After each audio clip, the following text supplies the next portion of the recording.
Hare Krishna. So we're starting our study session on Gopāla Campū, chapter 16, killing Pralamba and the forest fire. In the morning, lit by the effulgence of the assembly, powerful Nanda took a seat with Krishna present. Madhukanta began to speak. O Snigdha Kantha, sitting near me, hear a brave exploit of Balarama. As Krishna and Balarama played while herding the cows, summer, which is not much favored by the animals, arrived in Vrindavana. It's not surprising that this summer season had the qualities of spring because the two brothers attached to Vrindavana always dwelled there. The roar of waterfalls was mistaken for approaching rainstorm clouds. The crickets chirped shrilly, and the trees covered with mist from the waterfalls were filled with flowers as summer appeared like spring. The breeze carried the fragrance of lotuses mixed with cool water to the shady places in the forest as if it were spring, making the place moist and full of flowers. When suitable things are combined, unlimited happiness of friendship arises. Though it was summer, the humans thought that it was spring in Vrindavana, what to speak of the cuckoos and bees. When Madhava entered the forest and played his flute, the other Madhava, summer appearing as spring, was present twofold. The boys were decorated with jewels from their houses and were always decorated with summer flowers and buds, which produced extreme beauty. What more can be said of the summer?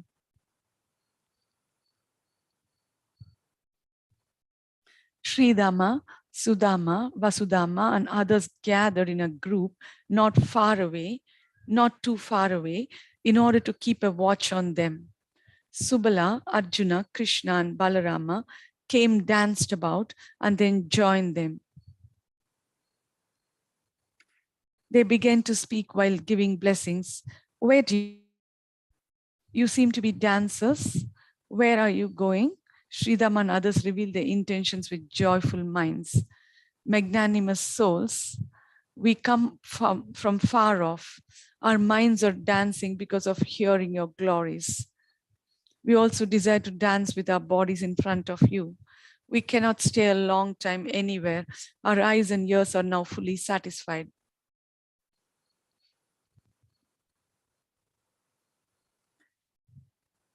Krishna replied to his friends, our 2 years are like great gurus with great knowledge. By the years, we understand the qualities of great persons. How much should we respect the mind by praise since we are joyful here? What use are the feet, since the feet should be used to fulfill all desires? Can we focus our eyes on any other attractive object, since here the eyes make us see what is taught by Guru? What we have not achieved with our nostrils, since they bestow us bliss. What to say about our skin, which receives the fragrant breeze from the forest?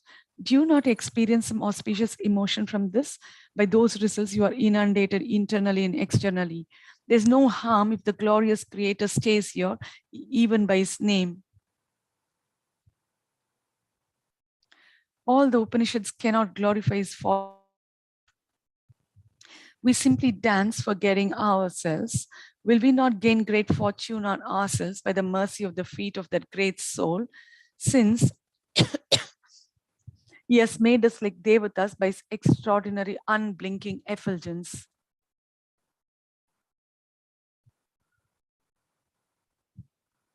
We feel protected at the feet of this great soul, since he has made us perfect by giving a shadow. Our minds feel the greatest satisfaction, since he has satisfied us with his sweet glance. Look, he has an extraordinary dancing glance by which all great souls will give us mercy. We are eager to dance and are looking for an opportunity to do so.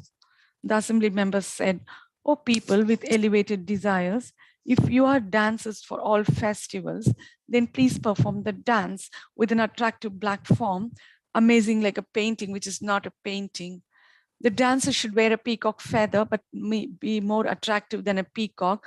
And he should wear yellow cloth, being more attractive than gold. He should resemble a black cloud, but be more attractive than a black cloud. He should have a flute in his mouth, but be superior to anyone else with a flute. He should have wonderful form and qualities, but not material ones. He should be full of knowledge, but not a vidyadhara. By such variety, the eyes will be amused. Arjuna, Subala, and others began singing using their hands, horns, and split bamboo to keep rhythm. Krishna began to dance, and the young boys of Raja, praised by the Vedas, began praising Krishna. When Krishna entered the stage, Balarama became possessed, and seeing this, the audience began praising both. Since the black and white boys were not different, it was difficult to distinguish the two brothers by their qualities and limbs. The movement of their limbs was like lightning, and their bodies were like a dark cloud in the moon, entering into the mountain in the form of the assembled singers. When the audience offered necklaces with jewels attractive to the heart, the boys refused the gifts. We do not ask for anything. We are the best of dancers, but we want to see wrestling. You are the best of wrestlers. Hearing this as confirmation, they said, we have entered the assembly of elevated persons. Give gifts for our satisfaction and nourishment, but not for creating deception. Entered into the crowd, which upon hearing their words was laughing and had come close. The praiseworthy brothers, giving joy, began to wrestle, whirling around, jumping, punching, slapping their arms together and pulling each other. They struck each other on their chests while wrestling. Krishna, who destroyed the pride of all people with good qualities, along with his friends, was gratified by blissful knowledge. Śrīla and others then showed the art of dancing as an offering to all cultured people.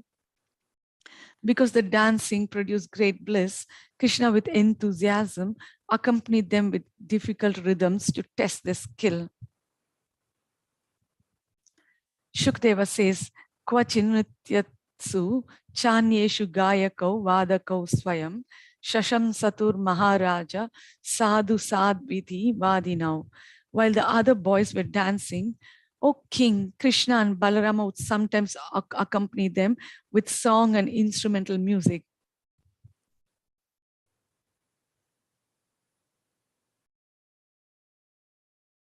And sometimes the two lords would praise the boys, saying, very good, very good. SB 10, 18, 13. When the cows disappeared, they played. They hit each other with bilva, kumbha, and small amalaki fruits. Laughing, they imitated the animals, the sounds of birds and the hopping of frogs. Krishna spent 4 praharas in waves of bliss in ruling from a king's throne, and by taking off the blindfold of a person, so he could touch the person who blindfolded him.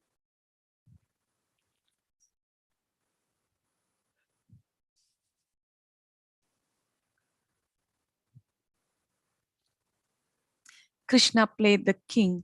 Stoka Krishna played the minister, while Balarama played another king, and Subala played his minister.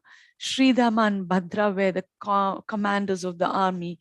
In this way, the two brothers ruled their kingdoms. Sometimes they would stay in one place, sometimes march to war, sometimes make peace, sometimes fight, sometimes be victorious, and sometimes be defeated. Evam tau loka siddhabhi kridhabhishcheratur vane nadyadri droni kunjeshu kananeshu sarahsu cha.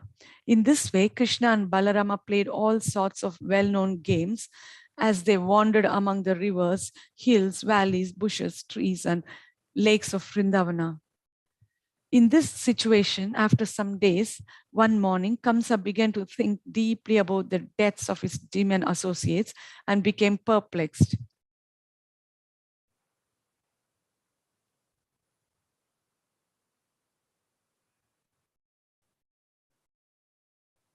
Pralamba approached Kamsa, offered respects, and asked, "O king, why are you lamenting?" Kamsa said, "Do you not know? Those who assisted me are all dead. Who remains?" Pralamba said, "Anyway, just engage me for an hour." Kamsa remained silent for a moment, shaking his head. Pralamba said, "Oh Lord, what is this?" Kamsa, laughing with distaste, thinking of Pralamba as a moth, said, "You may tread the path of the blazing flame." Pralamba said in anger, "Oh, the cruel flame of time burns up the Himalayas and dries up the lake on it." Kamsa said, "Let that be, do as you wish." Hearing this, offering respects to Kamsa, insulted by Kamsa, without delay, Pralamba, bound by fate, wandered some distance to the spot where Krishna was playing. "These are the two young boys who have killed all the demons. I have met with them by coming quickly from Kamsa in secret. Their pride will be crushed by being killed by irrevocable time. Today, I will fool them by producing great faith in them. I will fervently play with them as they do on all days. Acting like a friend, I will bind the two hands and throwing them on my shoulders, deliver them to Kamsa. Clothed as a thief, covered in profuse evil, filled with faults, Pralamba came to the cow village and looking around, put on a coward dress, lying in a house, laughing to please them and mix with them. He then entered the group, but Krishna saw him. Seeing him, Krishna went along with his disguise. "Oh, Bhadra, why are you late? It's good that you are coming at the height of fun, laughing in this way at the calamity of disguising oneself as a coward." He gained Pralamba's confidence and made friends with him to defeat Balarama's strength. He then said, "Oh friend, starting today, you are my best friend. I will always keep you in my sight. Let Sridama be on the same side as Balarama, who has great competitive spirit. He is a suitable partner for you." Giving up dismay, the demon became more arrogant. Since he who desires to create the universe desires to learn the truth from Krishna, what person who thinks himself clever can outwit Krishna? Then Krishna divided the boys into two groups and made Pralamba the head of his group in order to increase his strength. With great enthusiasm, Balarama fought with Pralamba and Sridhama fought with Krishna. In this way, they seeking the help of unlimited friends. Those who were defeated had to carry the winners on their shoulders like a load of goods that has been purchased. In this way, Krishna became absorbed in the competition. In that unrestricted play, those who won were carried and those who were defeated were the bearers. Looking like horses, they laughed and made others laugh. Without consideration of respect, they quarreled with each other. In this way, they moved from forest to grove and came to Bandira banyan tree.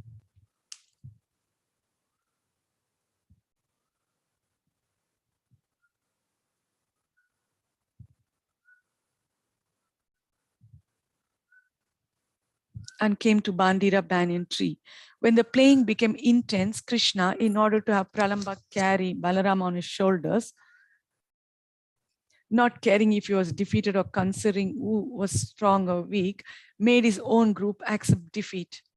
Thinking that it was difficult for others to carry by themselves, Krishna also carried someone. Krishna carried Sridhama and Pralamba carried Balarama. Others, thinking themselves strong, carried other boys. All said, "This is really good." Thought at first Pralamba showed attraction to Krishna when he carried Balarama away. He became fearful of Krishna. Pralamba thus took Balarama far away from the play area. Absorbed in playing, Balarama did not manifest his power of knowledge and did not recognize the demon. Krishna understood the demon just by looking at him. Balarama remained undisturbed as before, and Krishna was skillful at tricking the demon. But Pralamba began to suffer as he carried Balarama, who was heavier than a mountain range. The proud demon, with an embarrassed mind, then manifested his previous huge body. When the black demon carried Balarama, white like the moon, the Devatas thought that Rahu was carrying away the moon.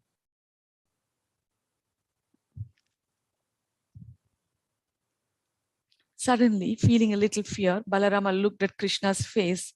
Understanding everything by the movement of Krishna's brow, Balarama then hit the demon's head with his fist. As a thunderbolt leaves a black mountain streaked with red minerals and returns to the hand of Indra, The soul of the demon gave up the dark body stained with blood and went to Vishnu.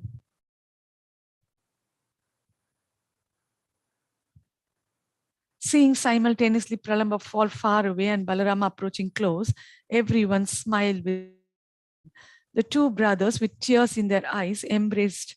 Their friendship on embracing produced melting internally and externally. When Pralamba died with a thunderous roar, the Devatas situated in heaven showered him with flowers in joy and joked about him. He gave the order to hit the demon on the head in order to play continuously. O Pralamba, we do not transgress respect like you.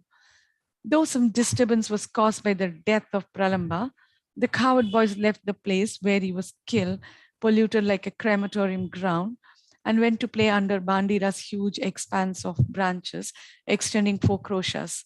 When the frolicking boys desired to return home, the cows had strayed far off, desiring grass, and had entered a grove of dirty reeds on the bank of the Yamuna, flowing with abundant water. The boys began searching for the cows that were lost and trapped in the reeds. Realizing they had lost the cows, the boys gathered together quickly in lamentation, fearfully calling for the cows. They began to think that some cruel rascal on the order of Kamsa had come and taken the cows. Understanding their path by seeing their hoof marks, Krishna called the cows. He climbed a high bank, waved his yellow cloth and called out loudly. The cows then made sounds like the Chataka bird, which had suddenly attained water-laden crowd, rumbling with thunder and flashing with lightning. When Krishna approached the cows and was standing there, assistants of Kamsa, seeing that Pralamba had been destroyed, took the opportunity and surrounded the reed grove in force. With enmity, they created an inescapable shower of fire with extraordinary heat produced by evil mantras.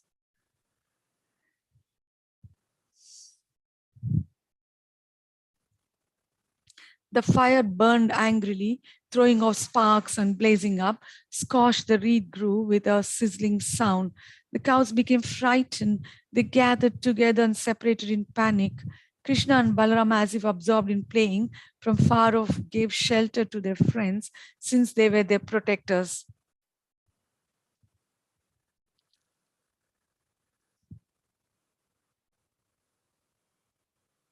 Though they desired to protect Krishna, when they saw the fire, his friends prayed to him for their protection. When his desire to protect them arose, that prayer became evident. Krishna Krishna Mahavirya ye Rama Moga Vikrama Davagnina Dakshamanan Manan Prapannam Tratum Arhata. O Krishna, and O Rama, you whose prowess never fails, please save your devotees who are about to be burned by this forest fire and have come to take shelter of you. SB 10:19:9. When they came closer, he heard the pain and their words of praise. Coming to them, he understood their fear. In anger, he began to think, these friends are dearer to me than myself. Seeing the forest fire, they become frightened. I will devour the fire, which Yama and Shiva cannot do. But my friends will not be able to endure me swallowing fire. He then said, oh, do not be afraid. Please close your eyes. When they had closed their eyes with concentration, using Yogamaya, he produced a body like a huge rain cloud.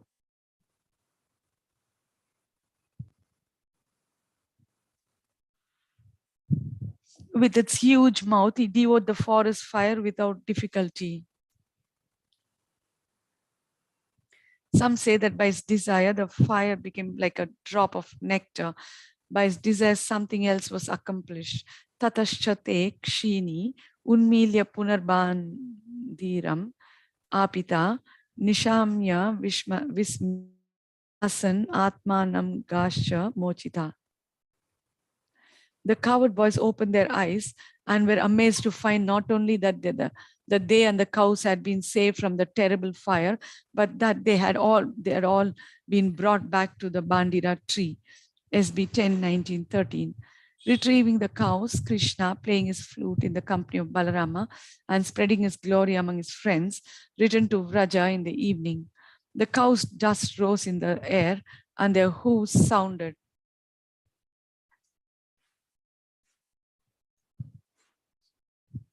He called the cows and played his flute, which entered the ears of everyone.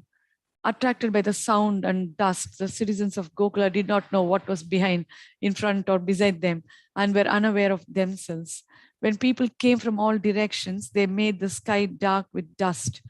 But Krishna's moon-like face made them all happy. After giving joy to Nanda, Yashoda, and their friends, and the two brothers entered their house.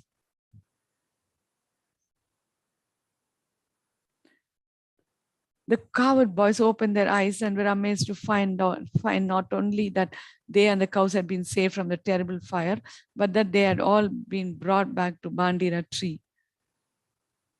SB 10, 19, 13. Krishna, playing his flute in the company of Balarama and spreading his glory among his friends, returned to Vraja in the evening.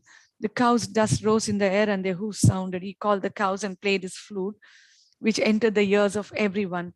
Attracted by the sound and dust, the citizens of Gokula did not know what was behind, in front, or beside them, and were unaware of themselves. When people came from all directions, they made the sky dark with dust. But Krishna's moon-like face made them all happy. After giving joy to Nanda, Yashoda, and their friends, the two brothers entered their house. The boys' friends telling about Pralamba and the forest fire astonished everyone.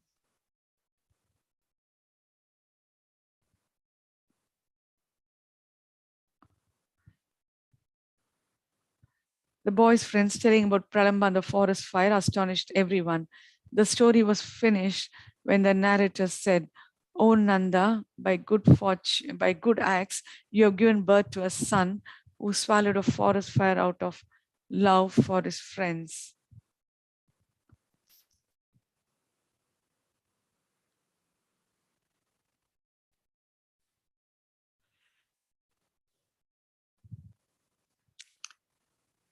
Chapter 17, beloved through playing the flute.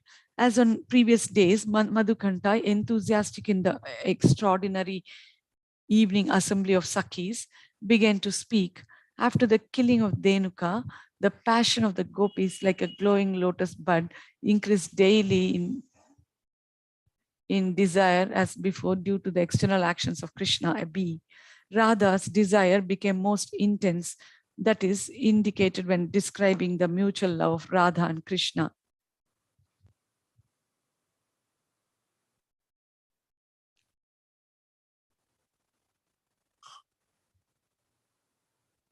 Desire to associate, desiring to associate, desire to associate, desire to see, desire to embrace, the hatred of opposing public, and constant symptoms of distress appeared simultaneously in both of them.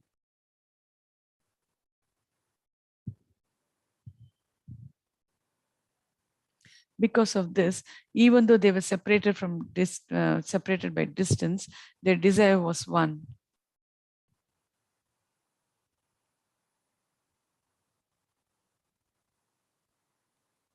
The bhavas of the two were like mirrors facing each other and receiving the bhavas of the other.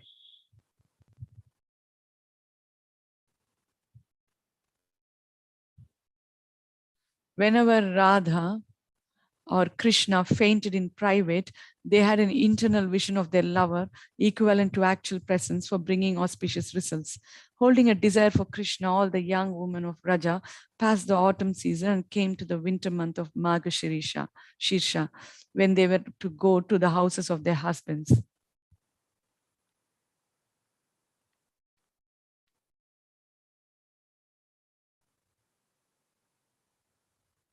The parents had previously desired to give their daughters to no one other than Krishna, but they understood that their daughters would be given to others as if in bad dreams. Thus, out of suffering, the girls did not welcome their relatives. Seeing the girls' morose state, they became fearful. They started to bring the girls to the groom's house. but became fearful of public criticism and of trespassing religious principle. Purnamasi gave the following advice. You should remain neutral. I will bring them to the groom's houses and have them engage in household duties there. Purnamasi, respected by the Devatas, understood the unwillingness of the daughter's parents to follow this order. Pacifying the groom's angry parents with, she made them accept her plan. The best of women were taken to other houses and placed with their mothers-in-law, undergoing humiliating scolding.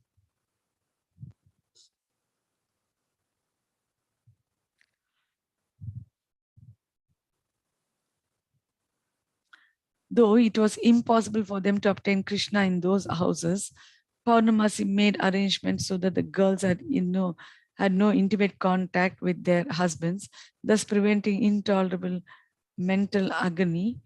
Though they were taken to the houses on the path, she concealed them by her illusory powers and provided substitute forms of gopis. Later, she had them live in those houses, but they remained there in great fear. Their bodies were like prisons in the absence of Krishna. What happiness could stay in their farmers?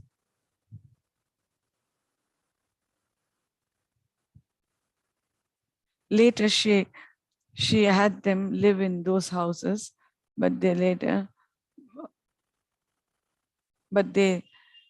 she had those houses, but their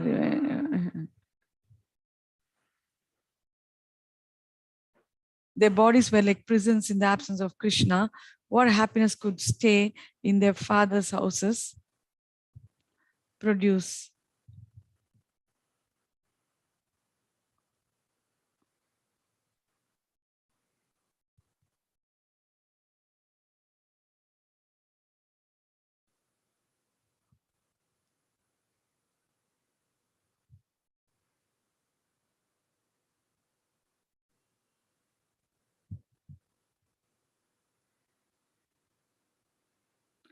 Their bodies were like prisons in the absence of Krishna. What happiness could stay in their father's houses? Produce. If this was so, how much more they would suffer in their mother-in-law houses, which burned them like fire.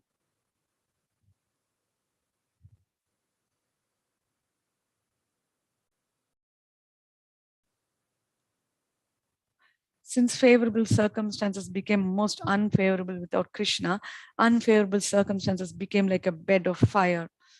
When Purnamasi went to the girls in the houses, she told them to be patient.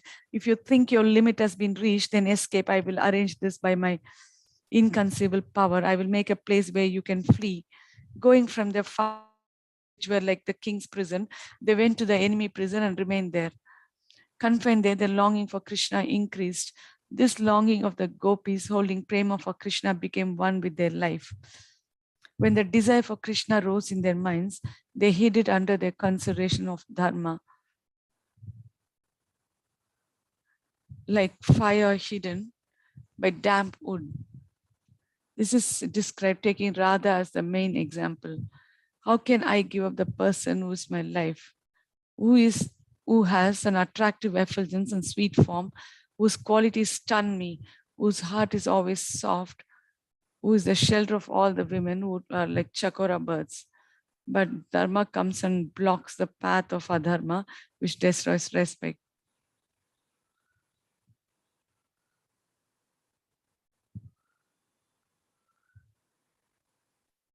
How can I give up the person who is my life, who has an attractive effulgence,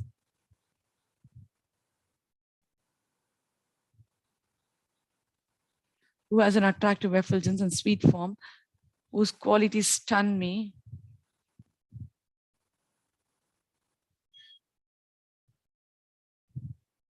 whose heart is always soft, who is the shelter of all the women who are like chakora birds. But dharma comes and blocks the path of adharma, which destroys respect. Krishna thought,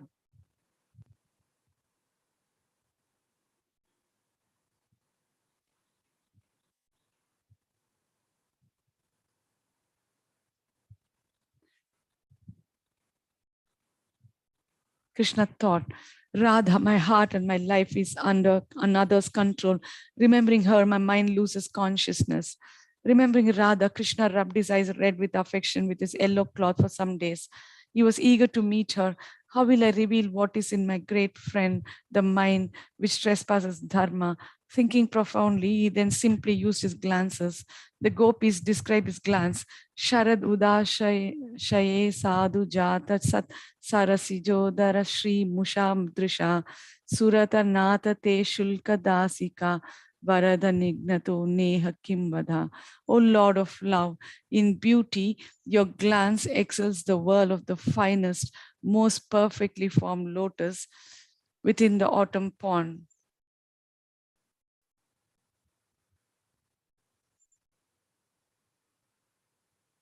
O bestower of benedictions, you're killing the maidservants.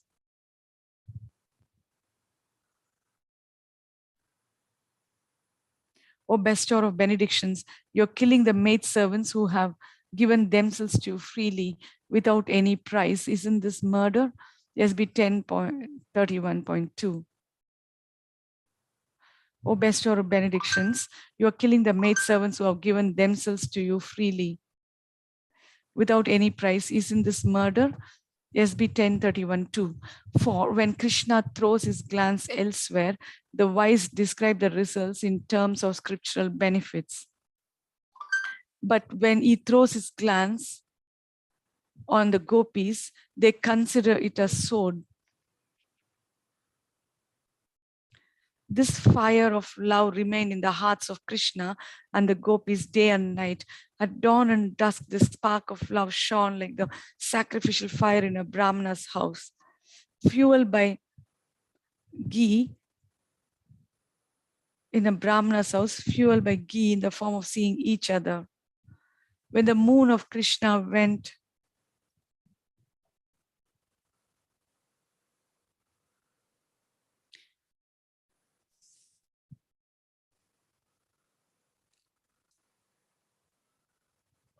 when the moon of Krishna went into the forest from the town or came from the forest to the town, the gopis gathered together to see. Radha was like the full moon with Anuradha shining brightly among the constellations. When he went to the forest in the morning, he falsely smiled. Touching his friends at his side, he would half glance back with affection. Embracing his friends, he would play. Though going far away, he took his flute and sent messages through it. The women said, Prahasitam priya prema vikshitam viharanam chate dhyana mangalam rahasi samvido yahridi sprisha kuhakano mana shobhayantihi. Your smiles, your sweet loving glances, the intimate pastimes and confidential talks we enjoyed with you, all these are auspicious to meditate upon and they touch our hearts. But at the same time, O deceiver, they agitate our minds. SB 10.31.10.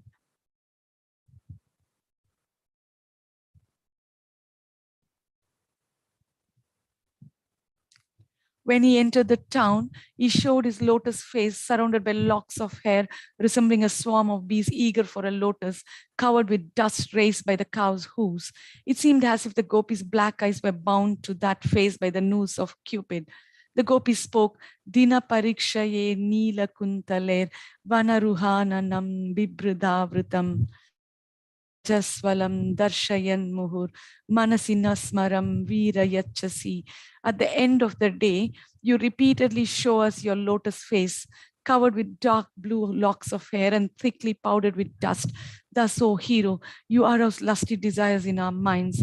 SB 10.31.12. Every day there was a competition of increasing desire in the gopis, which agitated them with 64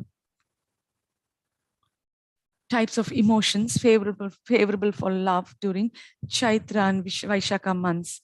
On the evening after the killing of Pralamba, Shukadeva describes this. Gopi Nam Paramananda Asid Govinda Darshane Kshanam Yuga Shatam Iva Yasam Yena Vina Bhavat. The young gopis took the greatest pleasure in seeing Govinda come home. The young gopis took the greatest pleasure in seeing Govinda come home, since for them even a moment without his association seemed like 100 ages. SB 10, 1916. The following verse explains this. It is impossible to describe the bliss of the gopis when they saw Krishna.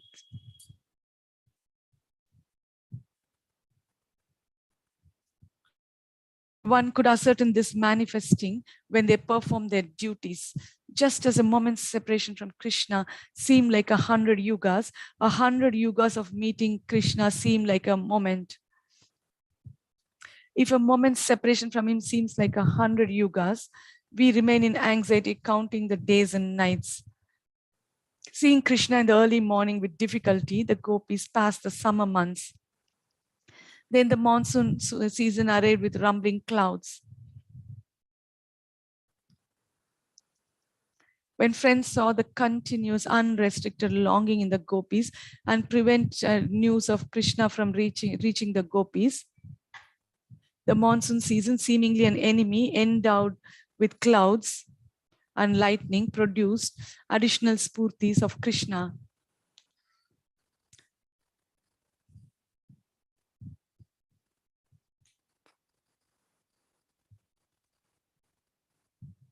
Attracted to Krishna, the women suffered from summer season.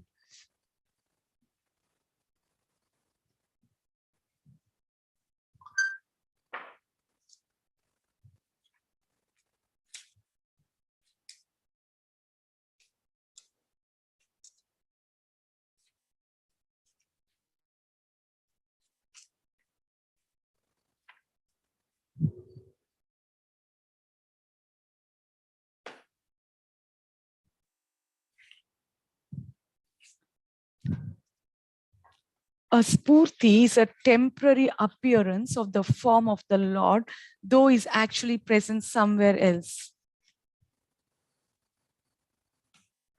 Attracted to Krishna, the women suffered from the summer season,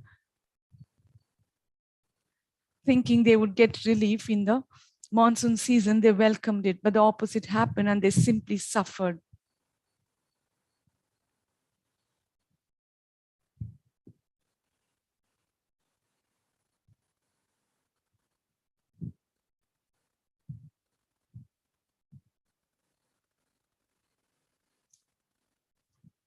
The women within whom Krishna appeared like a cloud produced a second monsoon by their tears, so that the rain-loving frogs began to criticize the real monsoon. Peacock feathers were like arrows for the gopis. When a peacock raised its tail, it appeared to be Cupid's half-moon arrows. The gopis began to despise monsoon season, which tried to pacify their minds with its coolness. Their friends worried about this, but then their friends became enemies as well. What was the purpose of the Creator in doing this? Those kept within the houses thought to themselves, in the monsoon, Krishna with his friends takes shelter under a tree to avoid the rain and eats dates grown in beautiful valleys. He sits on a stone slab near the water, eating rice mixed with yogurt, and calls the cows that are far away. These activities attract our hearts. When the dense rains fell and Krishna could not be seen, the young women who gave joy to all people became absorbed in Krishna in their hearts with a wealth of Shringar Rasa. They merged into the darkness. They spoke in fear. Though clouds are without teeth, they chew people situated on earth with teeth in the form of lightning and roar with pride. The movement of prema was astonishing because though it gave sorrow to the mind, it was actually beneficial. There was great respect shown in the praises of Radha. When she saw a cloud, she thought as friend lightning, what and how much austerity are you performing? Please tell me, since you as a cloud are similar to the chest of Krishna and enjoy at all times. Though she spoke like this in madness because of her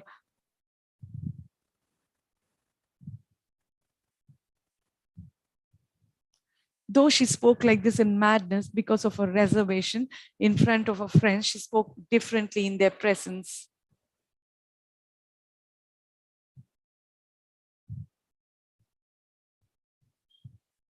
Look at that black rain cloud. The lightning with attachment is playing near the cloud. Are you remembering Krishna's extraordinary love? No, no. This was just a description of the qualities of the monsoon season. Sometimes during the approaching clouds, they were able to see Krishna.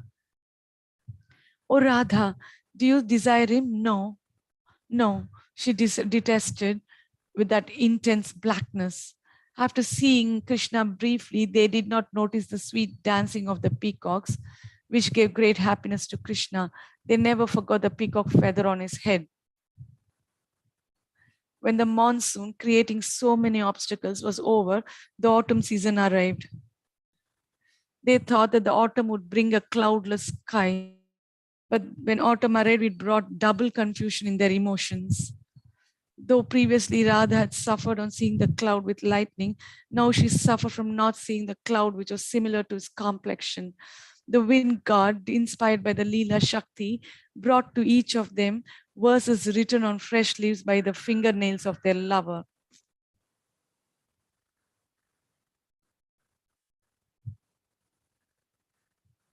The lightning, which takes its life from the cloud, must have performed many pious acts.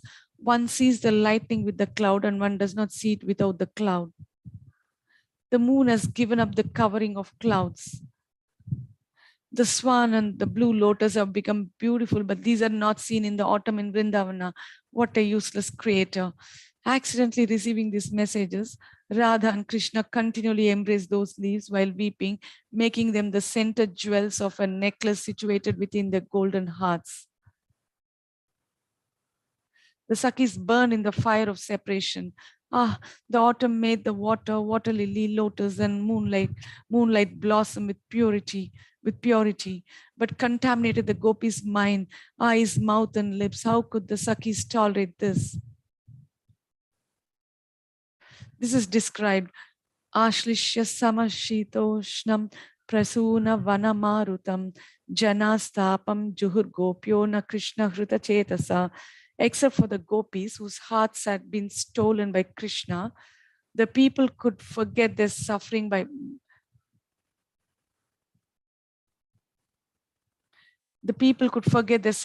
embracing the wind coming from the flower-filled forest.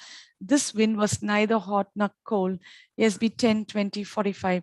When the lovers met, their beauty, dark complexion, radiance, charm, and coquetry became streams of nectar. When they were separated, those items were like poison. When together with him, the women called the wind coming from Krishna's limbs the life air of the universe. But when they were separated from him, they called the wind an arrow. Though their eagerness reached a climax, one of them would not reveal a passion to another. Let me love him, though it is immoral. This is how they thought. Krishna also thought in this way. In this way, the ignorant women grieved without cessation.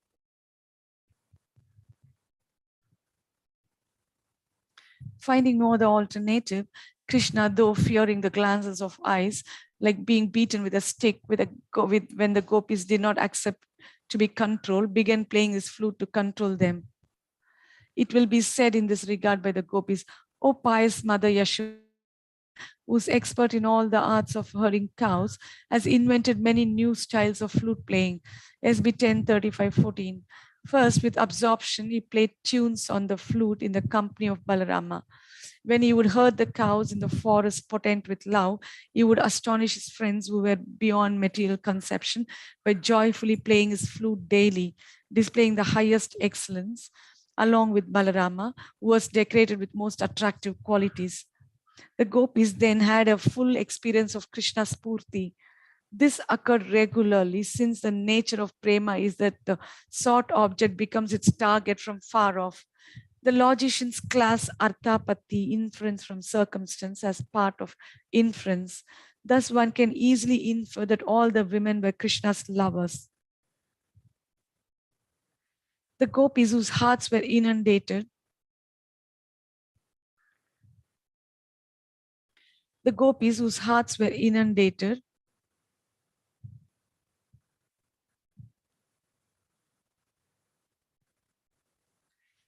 The gopis whose hearts were inundated with prema dried up because of suffering to attain Krishna, but they did not pay attention to their suffering. They were rather Sakhis like Vishaka and Lalita, also called Anuradha, and like Shaibya and Padma. Among them, they revealed their desires confidentially, expressing their fixed love. Though he was covered somewhat by association with Balarama, they began describing Krishna with incomplete words. They sang Krishna and Balarama dressing up sang skillfully with their friends. They covered their pure heads with the best buds from the mango tree, which had been nourished by its sap. They were at the stage of new youth expressed through the new buds. They had a strong desire for action. They had lovely peacock feathers in their hair, along with gems. They appeared to be wearing a small portion of a cloud accompanied by constellations and a rainbow. Their ears were wonderfully ornamented with fresh blue lotuses. The boys showed eagerness for the bees, which asked, "What creeper is that?"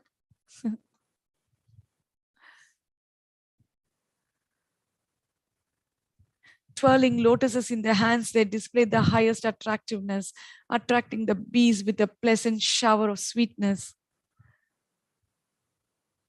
Their strong bodies were worshipped by the fragrance of their garlands. Surrounded by the bees, they extraordinary dress in the form of the loud humming of bees. One was white with blue cloth and the other was blue with yellow cloth. When they bring the cows to Gokula, our distress will disappear. All became absorbed in Krishna as he approached Gokula. When we see the two brothers enter Vraja with their friends and cows, our eyes reach perfection. The younger brother has a lotus face shining with a flute with eyes which are the essence of all arts. This is suggested when he goes about frolicking and singing with his friends and the cows, his eyes with restless pupils moving like pearls on a necklace pierce our hearts. Thus the eyes of a noble woman who's enchanted by the flute player who gives her bliss have reached perfection.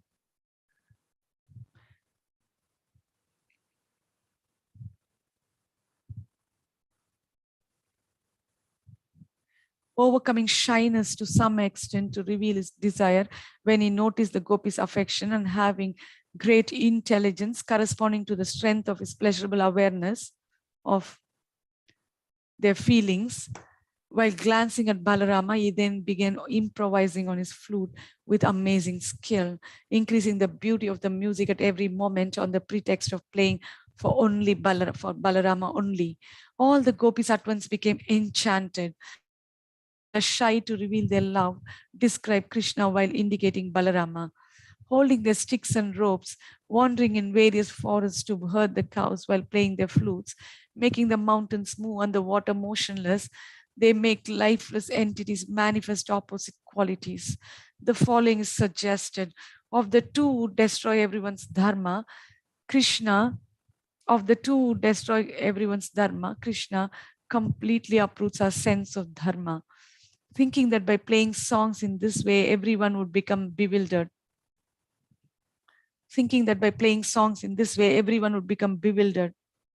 Krishna then considered, I desire that all of them will become bewildered and attracted, and especially Radha, just as the Brahmana is special among the Jivas. I will endeavor to play the flute so that gradually bewilderment, attachment of both will appear. This will occur by the appearance of the essence of notes most desired by the sense objects. Considering this, in order to carry out a test, he began bringing under control all animals, but he only managed to agitate the hearts of the gopis, not control them. First, the cows reacted on hearing the flute. Krishna's face showered nectar through the song of his flute and it by the ears which served as their tongues. And their tongues became stunned, not able to taste grass. Is this nectar? Can it not be tasted? To what can it be compared? What is the purpose of that nectar? This is suggested. On hearing the flute, we and the cows attain the same state, but there's some difference. The cows at every moment gaze at his moon-like face, but we do not know in which yuga we will gaze upon his face. On another day, playing another tune, he attracted and enchanted the other animals. The animals and birds became so enchanted by the sound of the flute that it seemed as if they had been caged.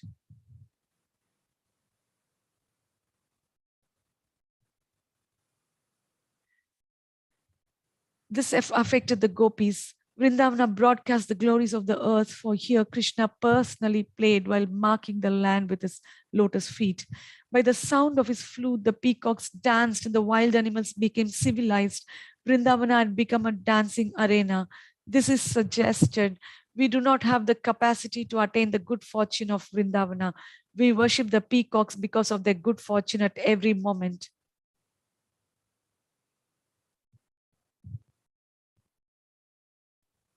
We worship the peacocks because of their good fortune at every moment. The domestic animals in the house are worthy of worship. We are more condemned than the animals since they can freely see Krishna, whereas we cannot even see his shadow. Apart from the domestic animals, on another day, the deer became controlled by his flute. The gopis describe this in a similar manner. How amazing! The does gather with the bucks and though of low intelligence, surpass you in their worship. Surpass you in their worship. Hearing the flute, they go towards Krishna and stunned by his beauty, worship him with the corners of their eyes with great love. This also is suggested. We who are women by birth are respected by the respectable. Our husbands live in Braja, famous for love of Krishna. But the does are not like us. They go with their husbands towards Krishna. We are so sinful, we cannot be equal to the does. On another day, the birds became transformed. This was described by the gopis. We know for certain the birds in this forest are sages and Krishna is their guru. It cannot be otherwise. He has done this astonishing thing. They are all absorbed in listening, maintaining a vow of. They also suggested this despondently. Since he and they are dwelling here as sages, it is not proper that our desires can be fulfilled. On another day, the Devata women became enchanted. The gopis described this. When his flute attracted all the divine airplanes on encountering the attractive skill of his flute with playful form, the Devata women became enchanted. What is that? What is this that I hear and see everywhere? They were not aware whether their ornaments and hair had fallen askew or not. This is suggested. The Devata women have so easily attained this state. But what is our state? The state of depraved women of Braja. Thus, living beings lost consciousness and inanimate things became conscious, surpassing mountains in their motionless state. Though they were superior to inanimate objects, the gopis were difficult to attract. The gopis consider the nature of the river. Hearing the flute, the river stopped, overcome with bewilderment. Its waves swelled, the water trembled and shouted through the calls of swans. It became insane. It approached Krishna in the distance and with its waves as hands offered lotuses to his lotus feet. This is suggested. The rivers, wives of the ocean, quickly go to meet him, overcoming the rules. We are not so fortunate. The rivers have easily accrued pious credits. We cannot compare to them at all. We must become detached from happiness and distress. We cannot compare to them at all. We must become detached from happiness and distress. On another day, they describe the clouds. The clouds are not only his friend because of their similar color, but they are also beneficial to all beings. Krishna nourished the cloud by the Mallara Raga on his flute, and the cloud relieves him of the heat by placing its shadow over him. This is suggested. Though the clouds are inanimate and are floating above everyone, because they are prema within, they serve Krishna by their water and shade.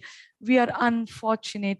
We surrender to him, accept him as the protection of our lives, and give him all respect. But without service to him, our lives are useless.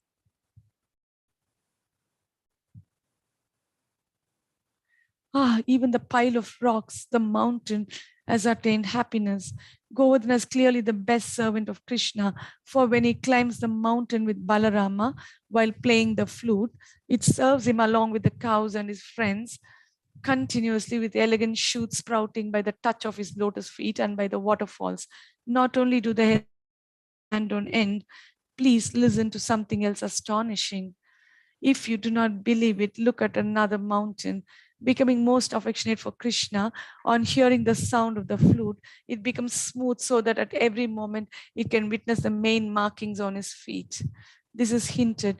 If one desires to attain the feet of great souls by impudence, one will develop respect for them by good fortune.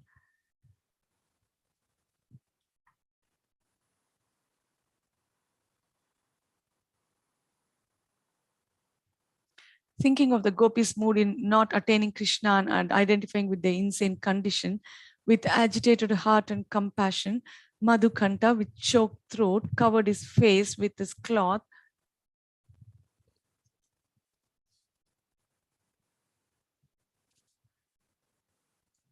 Madhukanta, with choked throat, covered his face with his cloth and began weeping profusely. Making his grief visible to all, he then recited an unrestrained poem written by Radha. The flute has good fortune because, being a male, giving up all shyness that the gopis have, usually touches Krishna's lips and makes sounds. Because of that sound which emanates from his lips with joy, the rivers swell, and the bamboos on its banks shed tears in the form of honey.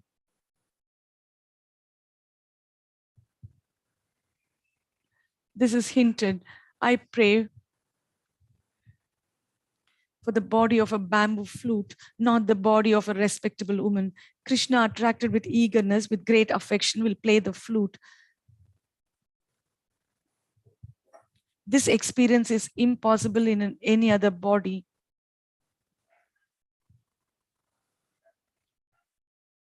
As a flute with the ebbing of consciousness, I'll forget who I am. But Krishna will know that I have become a piece of wood because of my suffering in separation. Then Radha thought to herself, "O Makara earring, you kiss his cheek. Flute, you taste his mouth. O garland, you embrace all his limbs. That's proper for you. You're beyond fault. Ah, I am deprived of this desired object by criticism, which considers rules. Flowers, pearls, and diamonds do not leave his chest. What are we women controlled by passion in comparison to this? In comparison to them. If Shyama did not associate with others, I would not. Without fear, he embraces his friends. How can I tolerate it? When the song of Krishna's flute spread out with a heart-touching raga, an indescribable confusion subdued the inhabitants of Raja and produced obstacles.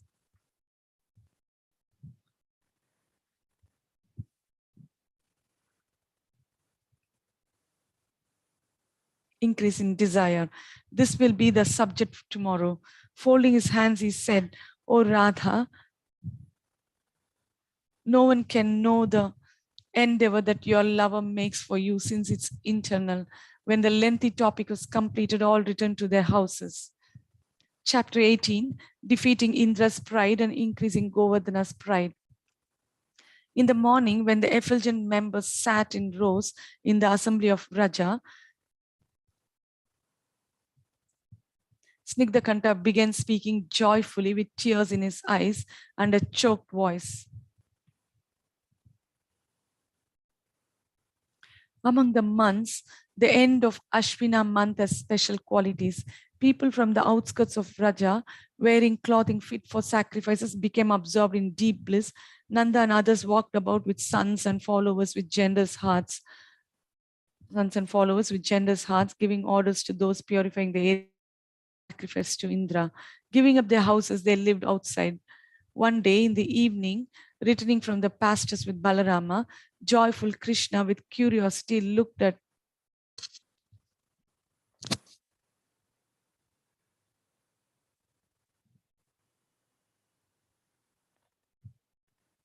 One day in the evening, returning from the pastures with Balarama, joyful Krishna with curiosity looked at the activities of the cowards.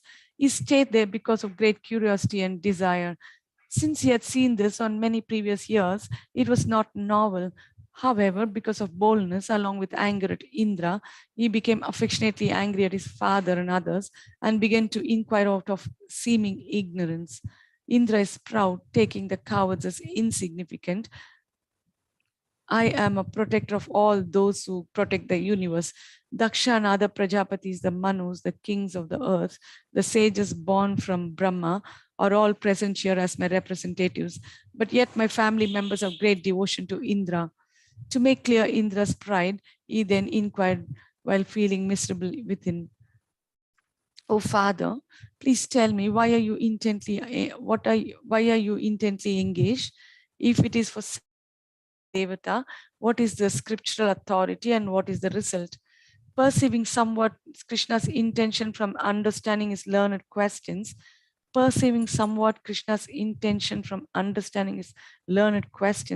Nanda did not answer immediately. Then Krishna, taking the mood of a child befitting his age, spoke with misery. I'm eager to hear about what you're doing. Between us, you are the performer of action and I am the listener. What shall I say explicitly about the sacrifice to Indra? Will this child understand? When his respected father doubted in this way, Krishna then desired to show great knowledge. One may object that this is the opinion of yogis, but listen, one should give up the neutral party as an enemy and accept one's Atma as a friend. One should not say that this sacrifice is the path of dharma without careful consideration. The wise reach perfection, not the fools. Dharma may be according to the Vedas or local custom. Which of these do you follow? When Krishna revealed his vast knowledge to curb Indra's pride on seeing him speak so impressively, Nanda replied in astonishment as follows in order to gain a favorable impression.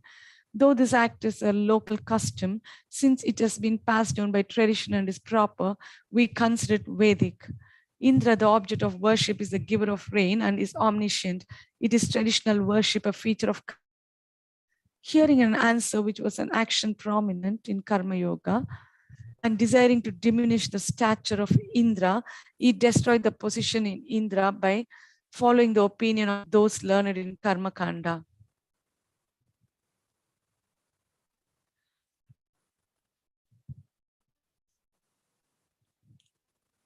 Dharma gives results of karma to people following the law of karma.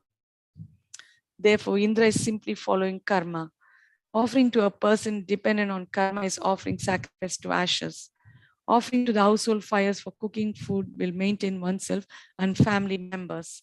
As abhiras, our duty is to herd cows. If we are to worship some devata, it should be the devata who protects cows.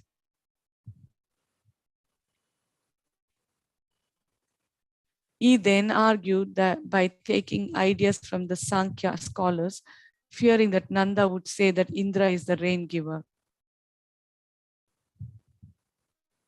Govardhana mountain, the source of grass arising from Rajoguna, is the shelter of the cows, not in the cows are our life and the Brahmanas are our benefactors.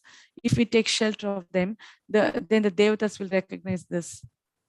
He then defeated all other arguments by the methods of those learned in false argument. Inference and Shabda are known perception. Therefore, perception is the chief proof. Therefore, let's celebrate a festival for the cows, Brahmanas and Govardhana by using the offerings of Indra for worship of these three.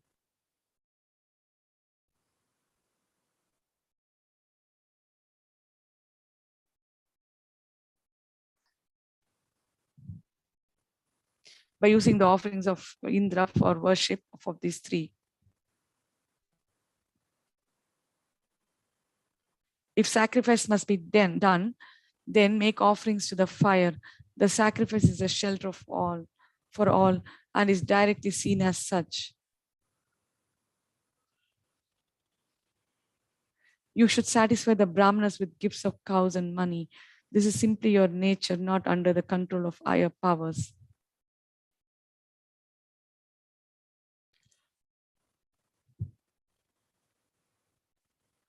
After feeding rice to all, from Brahmanas to the lowest caste and feeding the cows grass, you should give a mountain of food to Govardhana, by which the mountain will be known as peak made of food. You should give charity to all beings down to the dog eaters and dogs, but not to Indra. Speaking with this intention to engage each person without protest, he then said, feeding them and taking cloth, ointments and ornaments, circumambulate the Brahmanas, fire, cows, and the mountain. It's not necessary to go on foot. Comfortably going by cart is also allowed.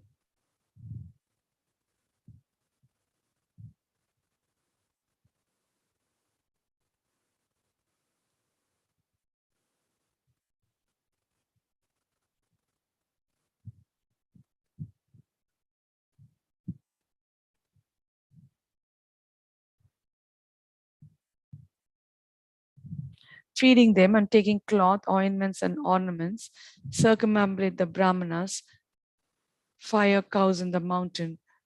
It's not necessary to go on foot. Comfortably going by cart is also allowed.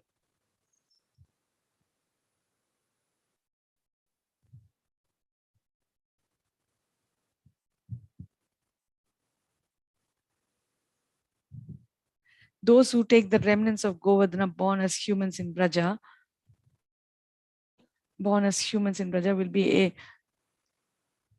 will be without old age, with peaceful minds and beautiful bodies. The knowledge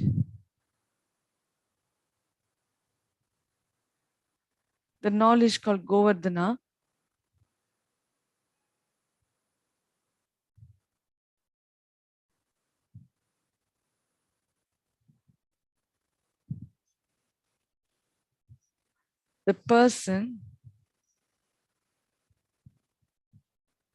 the knowledge called Govardhana worship will manifest wealth, beauty, and affection from all people. The person who ignores worshipping Govardhana and worships Indra will become blind, afflicted by old age and devoid of clothing. Glancing at Balarama and smiling slightly, again spoke with respect. I request this with my intelligence as a child. The cows, Brahmanas, and Govardhana are dear to me and are my benefactors. If you like this idea, please do it quickly. If Indra interferes, there will be problems. Whatever acts you do with your body, mind, or words are always for pleasing me. Therefore, please do this for satisfying me. Oh, Father, the wise person knows naturally what is beneficial for himself.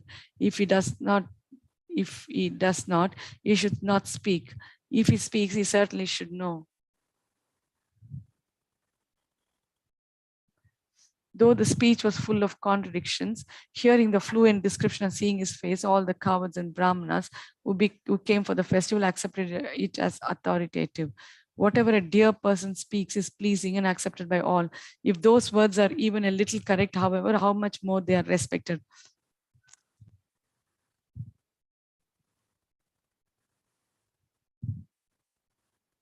Hearing this, Madhukanta began to think to himself without speaking. Krishna has spoken well, thought out atheistic views outside the Vedas only as a pastime of defeating Indra for his many crooked ideas and not to reject the Vedas. Because of his great affection for them, these ideas do not seriously apply to the leaders of Braja, who are the crest jewels of knowledge. Having faith in the final goals of life mentioned in the Vedas,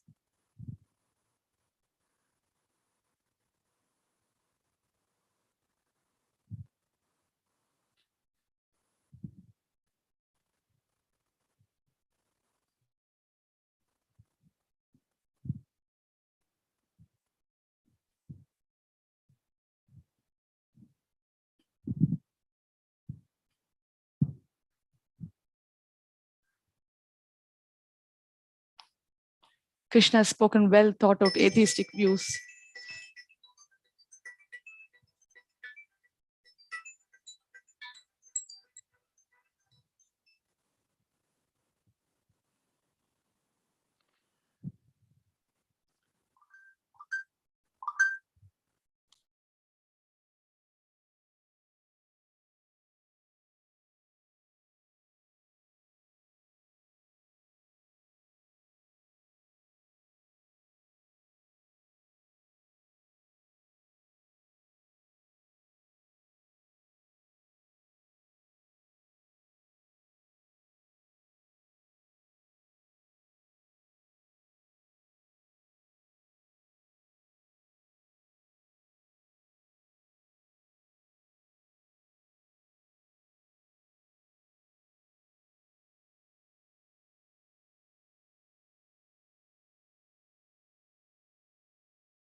Krishna has spoken well, thought out atheistic views outside the Vedas only as a pastime of defeating Indra for his many crooked ideas and not to reject the Vedas.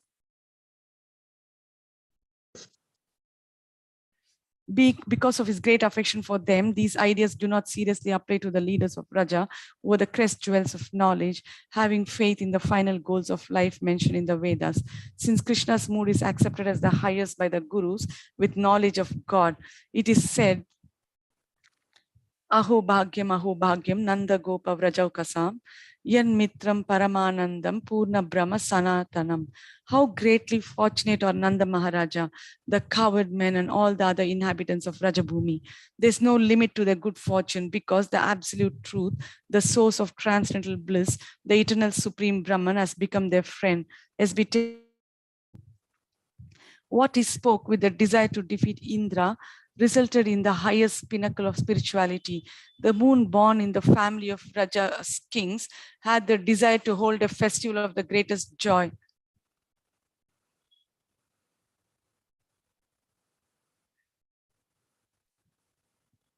The moon born in the family of Raja's kings had the desire to hold a festival of the greatest joy.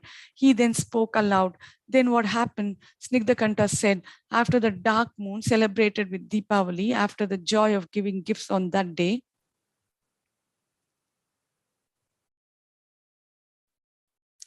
after the joy of giving gifts on that day, on the first day of the waxing moon, with great faith, taking shelter of Krishna, the supreme shelter, they did as he ordered. In order to carry out this alternative worship, they ornamented the peaks of Govardhana, which increased everyone's joy, with flags and canopies of various colors, and worshipped the hill using the best ingredients, such as Padyam and Argyam, attracted with fine fragrances and prepared with attention.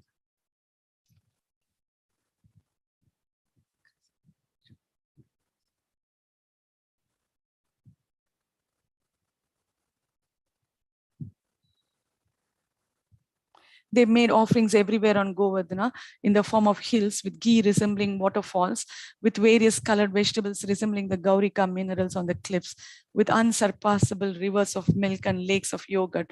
The various peaks would be later well known by the names of the sweets such as Apu Pika and Shashkulika offered at that time. The various peaks would be later well known by the names of the sweets such as Apupika and Shashkulika offered at that time. The tumult of various types of music at the sacrifice spread to Swarga. The tumult of various types of music at the sacrifice spread to Swarga. The Ashwini Kumaras concluded that this music would be the cause of earache for Indra. When all the mountains of food were being offered, a huge form of Krishna appeared. When all the mountains of food were being offered, a huge form of Krishna appeared. The cause of people seeing Krishna as small in comparison to this form was their limited intelligence. When all the mountains of food were, a huge form of Krishna appeared. The cause of people seeing Krishna as small in comparison to this form was their limited intelligence.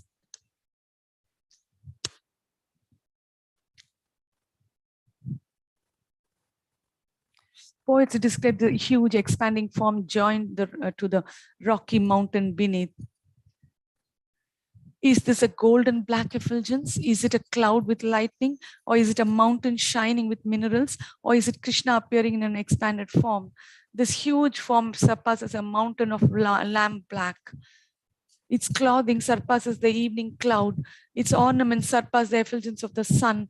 Its crown is like 1,000 strong branches laden with the best flowers.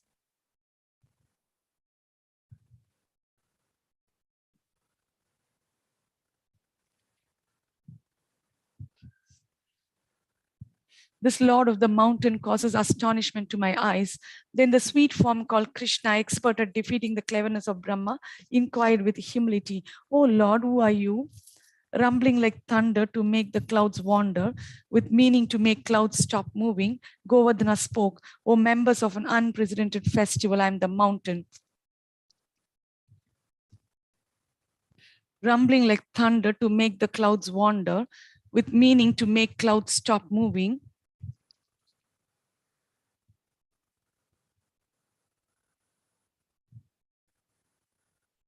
Govardhana spoke, "Oh, members of an unprecedented festival, I am the mountain."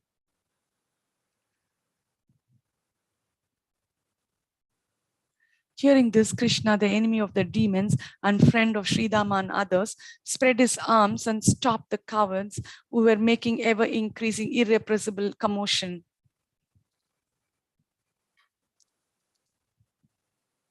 In a loud voice, he then spoke to all the people.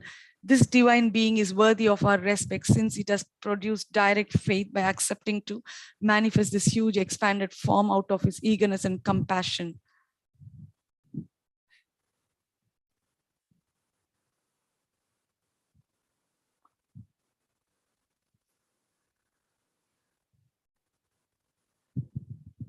Having said this, with a sweet smile, Krishna along with Balarama offered respects on the ground. All others with astonished hearts offered respects in the same way. Govardhana, increasing everyone's joy, again spoke to the crowd, standing faithfully with folded hands. Govardhana, increasing everyone's joy, again spoke to the crowd, standing faithfully with folded hands. "The devatas see themselves as different from you. I do not see myself as different from you. Now look, I will eat what is given to me in full view. Now look, I will eat what is given to me in full view." After saying this, Govardhana ate 10 million adakas of cooked rice and vegetable preparations. On each peak, he ate a mouthful. Then, drawing all the water from lakes, ponds, and rivers, he depleted them all. When he stretched out his hands to take food in front of him, immediately all the food came to him from all sides, just as sparrows come flying on seeing grains. Putting the vegetables in the middle, he devoured the piles of rice with his right hand and mocked Indra by wiggling the tip of the index finger of his left hand. With his hands, he quickly consumed huge quantities of food. All directions became filled with his hands, extending and retrieving. The women of Raja were able to see this. This was astonishing among many astonishing things, since no rice at all remained, though it was so abundant that it could not be counted.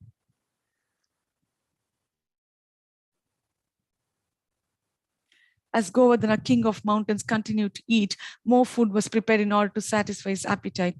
The children expressed fear, the youthful laughed, the elderly were astonished, and qualified people showed devotion. Govardhana was fully satisfied with all of them. Govardhana repeatedly gathered water from a great distance, washed his mouth, and spit out the water, creating rain which fell on his back and made grass sprout up. After washing his mouth, he took bamboo.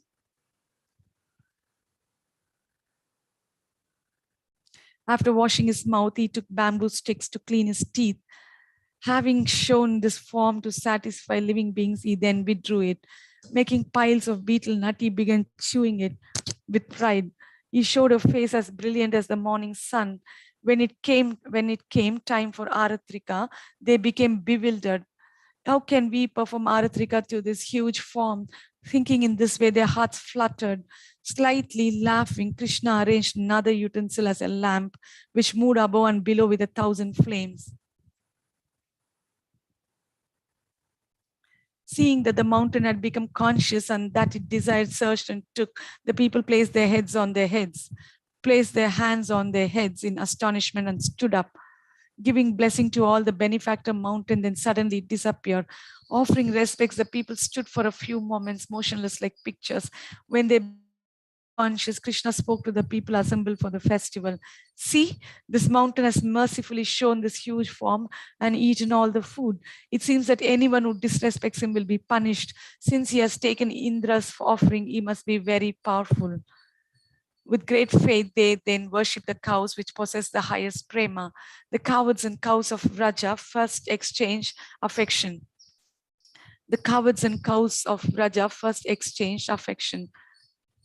Nanda and his son were the ideals in doing this. But how can the cows be completely described at the Govardhana festival with worship of Govardhana? One can understand from seeing that the cows were most worthy of worship. being worshipped dressed in fine cloth, fed sumptuously, united with their calves. The cows were truly happy and fat, but when the cows saw Krishna, they became more blissful. If this did not occur, the cows would not be happy, just as persons who give up sweets do not enjoy taking medicines.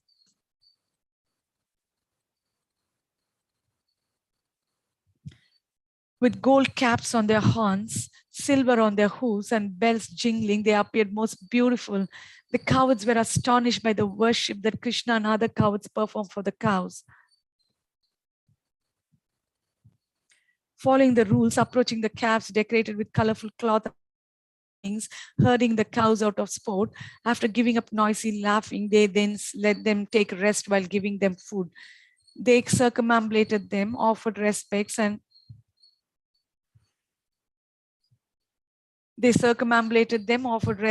appointing the best priest, performed sacrifice with profuse oblations. They circled the fire which turned to the right and worshipped the celebrated priest with the piles of ornaments.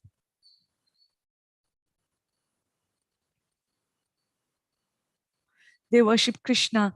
They were not satisfied in giving all the astonishing items, bathing clothes, tilaka, ointments, garlands, and earrings. As a part of the worship of Govardhana, his mother, father, and friends could not stop worshipping Krishna for a long time. Nanda and Yashoda treated Krishna and Balaram in the same way, seeing no difference between them. They saw their friends in the same way. He confused the cows. When Krishna jokingly hid himself from the cows approached their calves in distress, and when he appeared, they lost their consciousness. He laughed loudly when he pulled the suckling calves away in order to disturb them, and they pulled the udders with their teeth. The cows would move and flee everywhere in distress. He then laughed. Hearing this, all people experienced bliss, since that lotus face showered honey, filled in all directions. He fed the cows. The cowards said, Krishna, touch this cow food with your hand a little. The cows then ate that food, endowed with the fragrance of his hand. He lets the cows rest. He let the cows rest. The cowards were not able to control all the millions of cows at the festival, but the flute of Krishna, made of thousands of good qualities ropes, with its graceful tunes, stopped them all.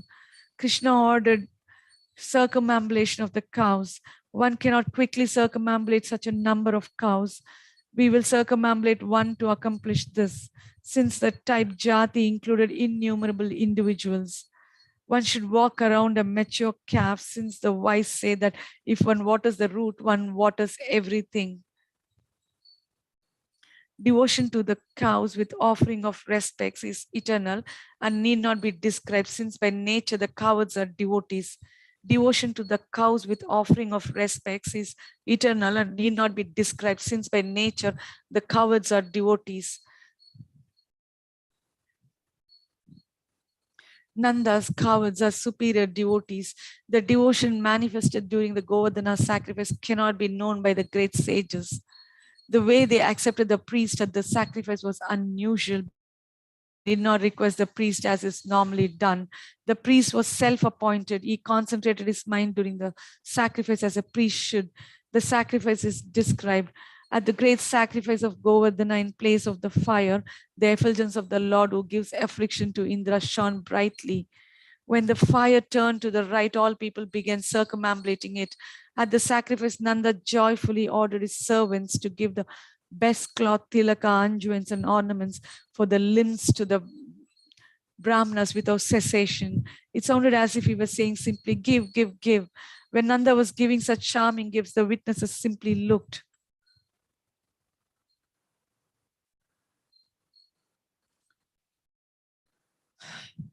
By seeing this, people were completely satisfied. The bards have glorified this. Please say, what person among the wealthy is a more generous giver of wealth than the coward Nanda? In this sacrifice, something special occurred. At the sacrifice at Govardhana, all humans and other living entities were filled with food up to their throats. At the sacrifice at Govardhana, all humans and all other living entities were filled with food up to their throats, but their hearts were not full at all.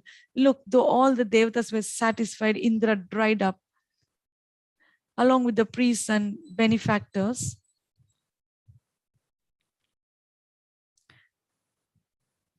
along with the priests and benefactors, learned members of the assembly, having engaged Brahmanas in sacrifice after worshipping Krishna and putting Nanda in front, ate the excellent sacrificial remnants, wearing special clothing, tasting the glories of the Lord in songs with faith, laughing, free from fear, and dancing, they circumambulated Govardhana. This is described in Vishnu Purana 5:10-45. Dvijamscha bhojayamashu Yamasu Shatashotha Sahasrasha Gava Shailam Tatash Chakrur Architas Ta Pradakshinam. After feeding and worshipping tens of thousands of Brahmanas and worshipping the cows, they circumambulated Govardhana. One after another, they proceeded. The cows and bulls, Brahmanas,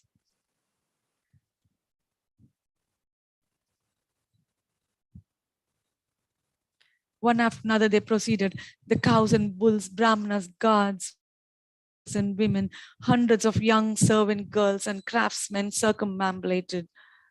Dancers showing skill with music like fishermen cast the net of songs of Krishna's qualities everywhere to catch the eyes of the people. They earned their names. They earned their name as fishermen. The cowherd women sang as follows. In this song, one woman asked a question and the others answered. Who has arranged the worship of Govardhana? He who fearlessly assumes the position of Indra. Who has performed the worship of Govardhana? He who killed Putana. Who has performed the worship of Govardhana? He who crushed the body of Trinavarta. Who has performed the worship of Govardhana? He who uprooted the Arjuna trees. Who has performed the worship of Govardhana? He who destroyed Vatsasura and Bakasura. Who has performed the worship of Govardhana? He who killed Vyomasura and Aghasura. Who has performed the worship of Govardhana? He who subdued Kaliya. Who has performed the worship of Govardhana? He who killed Harsh Pralambasura. Who has performed the worship of Govardhana? He who swallowed 2 forest fires. Who has performed the worship of Govardhana? He who gives fear to Kamsa. But the inhabitants of Raj became stunned by the sweet sound of Krishna's flute, cool like snow without winter. All the good qualities and various interests of the inhabitants became attractive. Putting the cows with gold, gem-studded horns in front and arranging all the cowards, Krishna began circumambulating the mountain with Balarama and his friends. His bodily effulgence increased from his cloth shining like gold.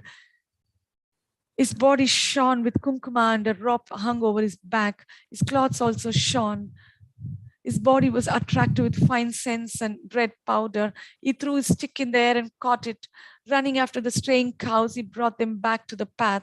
Laughing and playing, he kept beat with his hand, sometimes in agreement and sometimes in count rhythm. Playing on his flute, he walked around Govardhana. Wherever Krishna went by his will, either quickly or slowly, all people's eyes went there and attained the same state as if they were puppets on strings. Wherever Krishna went by his will, either quickly or slowly, all people's eyes went there and attained the same state as if they were puppets on strings. With great joy, they continued the journey and returned to the attractive place of sacrifice. In great bliss, they spent the night there with the women and others dancing, singing, and playing instruments. The next morning, after hearing the glories of Yamuna and offering her respects, they took bath in their houses.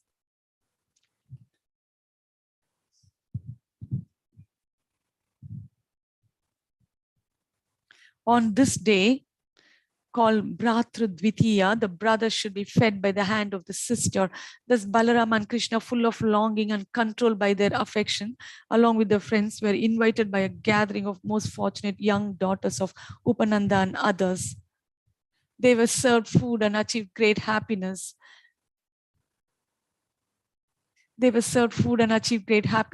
After this, Indra, with crooked mentality, became angry, thinking Krishna has prevented my sacrifice because of his inflated pride. Out of envy, to show that Krishna's aggressive inferences about Indra, though not made directly to him, should not be accepted. Out of envy, to show that Krishna's aggressive inferences about Indra, though not made directly to him, should not be accepted. Indra sent the Samvartaka clouds to destroy Vraja and to chastise Nanda and others who were worshipped by the universe.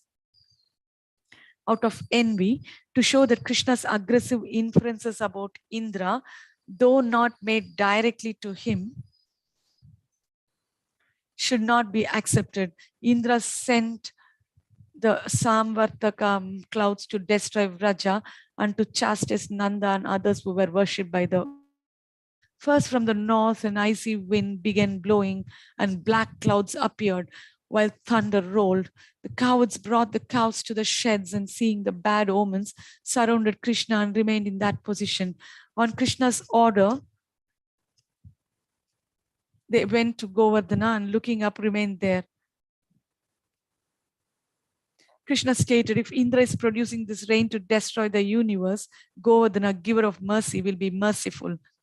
When they came near the mountain in order to clear all obstacles, the cowards and Krishna remained there. Govardhana began to keep his promise.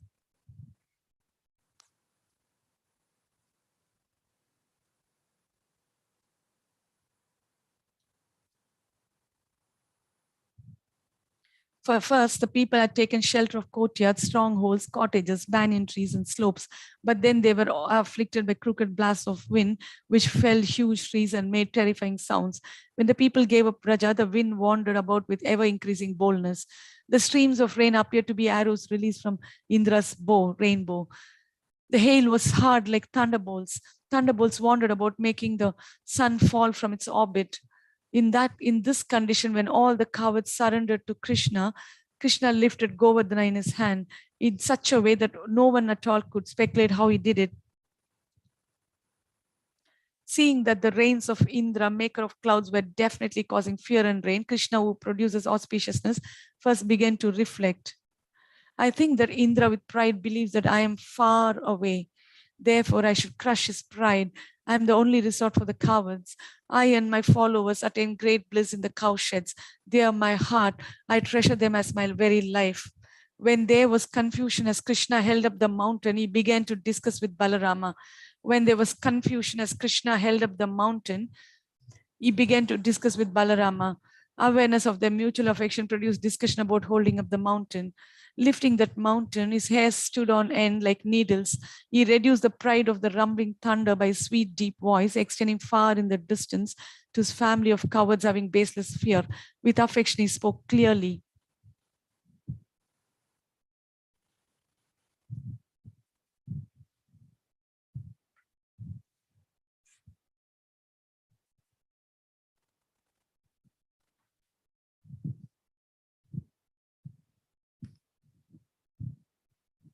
With affection, lifting that mountain, his hair stood on end like needles. He reduced the pride of the rumbling thunder by sweet, deep voice, extending distance to his family of cowards having baseless fear. With affection, he spoke clearly. When he called the word, "Oh," extended in length, "Oh, mother, do not delay."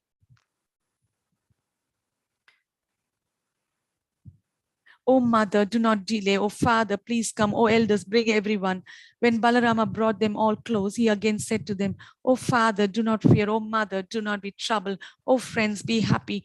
I'm not exerting myself at all. Since merciful Govardhana is himself rising up in my hand and is light like a piece of cotton, I see within the mountain a hole having a ladder looking like Patala. Since the mountain is broad, there's no water in the central area and it is not slippery." Seeing that they were thinking that he could not hold the mountain and it would fall, he again spoke, accepting to partially hold the mountain.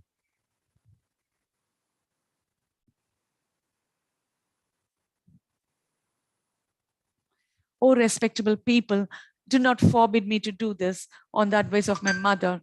How can the mountain fall from the hand of someone lifting it?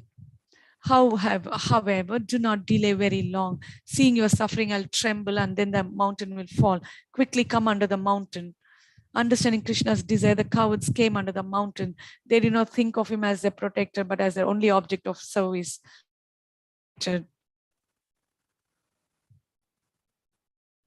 There was a hole equipped with a ladder by which one could easily enter into a place lit by jewels. Its walls were studded with gems, like just like a house, and it had a splendid ceiling.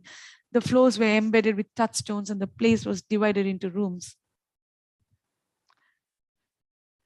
Fresh water was available. A gentle wind, pleasant to the touch, was blowing. He held up the mountain casually in his left hand while smiling. He remained standing in the broad interior with his attractive form. He remained standing in that broad interior with his attractive form.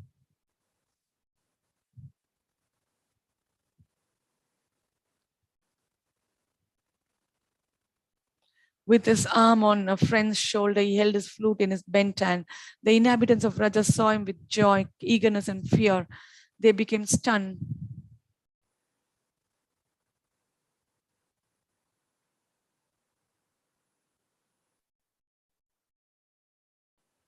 Govardhana was like a huge house decorated with jewels, in which Krishna was situated as a sapphire pillar. Krishna's arm was like a jewel stick, and the mountain was like an umbrella above. The rains falling everywhere were like strings of pearls. The people of Raja experienced the rain as a splendor. Then Yashoda held his sides.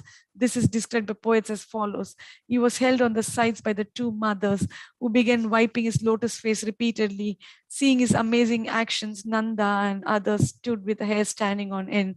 Then with smiling lotus eyes, with hands making a dancer's gestures, holding the mountain on his left hand, he shouted, "Victory, victory," while playing. In front of Krishna, Balarama, like an actor in a drama, amused all the jovial people. While outside there were great rainstorms, roaring wind, hard hail, thunder, and dark clouds, which caused suffering. Inside there was no rain. There were sweet voices, pleasant breezes, attractive songs, rays of light, and Krishna with remarkable beauty, which produced happiness. There was singing, eulogies, and dancing by skillful performers. The best residents gave charity. Knowers of Vedic customs chanted auspicious prayers. The children played, everyone's pride was reduced, and their prema for Krishna increased. What happiness did the lifter of the mountain not give them?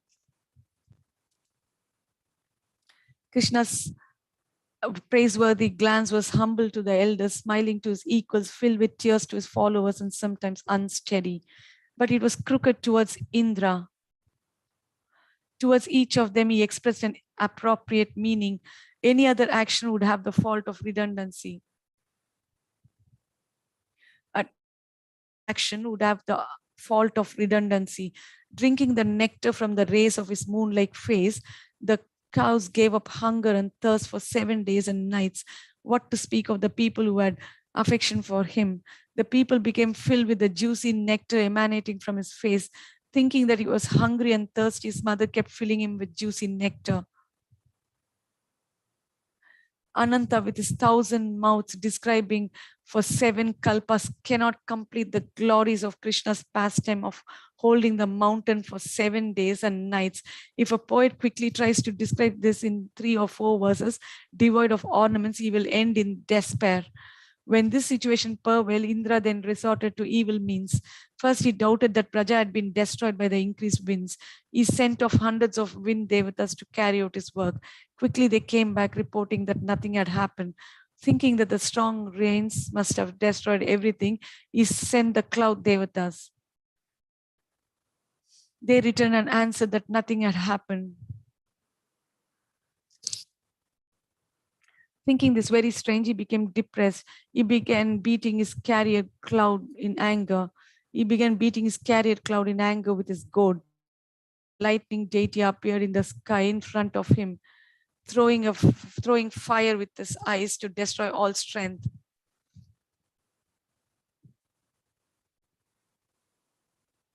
Those devatas returned with the same report.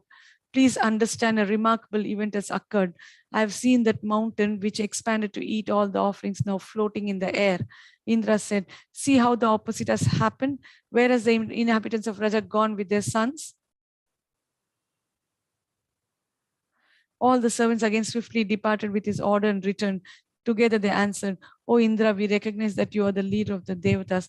The people of Raja have all been turned to ashes by the fire of lightning, and therefore we cannot see them outside." Indra said in joy, "May you live long, but search again." They again return and explain an alternative version. "O Lord of Swarga, they have not been destroyed even now. Entering a hole like Patala in the mountain, they can be seen enjoying like anything there. And the mountain is resting on the hand of Krishna like a pile of stones." Indra said, "Here is what I think. Previously, I cut off the wings of the mountain as it got new wings, since it has become partial to the inhabitants of Raja. In any case, I'm prepared to kill it with the fire from a roaring thunderbolt. The proud people under the mountain will be crushed." After sending the thunderbolt to smash the mountain, he began thinking that this would all developing intense anger since his desires had been thwarted. He then dispatched new servants saying, "Hide and see if any remarkable event has happened.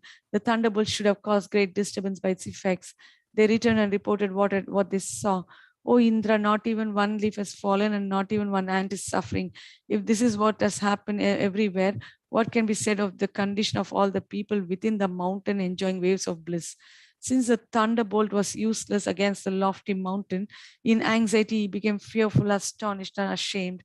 For a long time he thought in silence, "I remember, Vishnu has appeared there in the form of Krishna. How can he who is holding up the mountain be defeated by anyone?" At that time, a foolish, lowly yaksha, partial to Kamsa, approached Indra with joy and offered respects. He said, "O Indra, I from the house of Mahindra, son of the Danava named Drumila, offer my respects to your lotus feet. Kamsa, acting for your welfare, filled with affection to you, has offered and sent his respects, filling the directions with the sound of drums. We are very happy with the actions you have undertaken. It is intolerable that respect for the great is destroyed by the pride of the insignificant.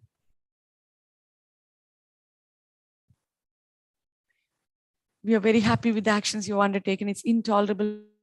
Great is destroyed by the pride of the insignificant. I have seen that the cowards who rise up proudly like ants have not been killed by fate. What is the necessity of accepting sacrifices from these cowards? Taking permission, we will perform sacrifices for you." Hearing this, Indra became astonished. Then he began to think, "Oh, by taking intoxications, I have destroyed my intelligence. I have contradicted the norms by showing friendship with the enemy. I have thus proved I have thus proved the meaning of my name, breaker of the family rules. Since I was proud, it is proper that I have been defeated, for it is seen that he who is overcome by pride will be defeated." He spoke to his servants, revealing this. "Let this be. Withdraw the clouds of destruction. Be tolerant to the son of Nanda, since he's my younger brother. We have been taught a lesson. How can we think of defeating Krishna?" He ordered the Yaksha to deliver a message to Kamsa. "I have understood that though you are constantly angry at Krishna, you remain in fear of him. This increases my anger towards you. If this is true, then I will deal with the situation appropriately. I have 100-fold wrath, 1,000 eyes, and millions of hands. Who can oppose me? Your wealth has been spent on Rakshasas and you have lost favor of the Devatas. Krishna will soon be the destroyer of the dynasty like you." Hearing these words, the rascal Yaksha departed with a repentant heart. The message he delivered was useless, like urine in the waves. Criticizing himself, lamenting in 100 waves without being proud of riding on his airplane, he went to his room to sleep in a repentant mood and experience hell, since Nilaya room became Niraya hell.